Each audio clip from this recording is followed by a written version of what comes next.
Hello friends, तर आज आपण टिफिनसाठी झटपट तयार होणारी 10 मिनिटात मुगाची भाजी करणार आहोत। पण त्याआधी चॅनलला सबस्क्राइब केलं नसेल तर करा आणि सोबतच बेल आयकॉनवर क्लिक करा। त्यासाठी गॅसवर टोप ठेवला आहे, त्यात आता थोडं तेल घालूया। मग कांदा घालून परतवून घेऊया। त्यात मूग घालून मिक्स करूया। हळद, लाल तिखट, चवीनुसार मीठ, कांदा खोबरं आलं लसूणचं वाटण घालूया। हे आता मिक्स करूया।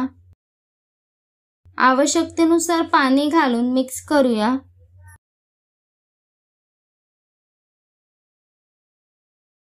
आता त्यावर झाकण ठेवून 3 मिनिटं शिजवून घेऊया। 3 मिनिटांनंतर झाकण काढून कोकम घालून मिक्स करूया। त्यावर 2 मिनिटं झाकण ठेवून शिजवून घेऊया। 2 मिनिटांनंतर झाकण काढून मिक्स करूया। आता आपली मुगाची भाजी तयार झाली आहे, तेही अवघ्या 10 मिनिटात। तर तुम्ही पण मुगाची भाजी अशी बनवून बघा। व्हिडिओ आवडला असेल तर व्हिडिओला लाईक करा, शेअर करा।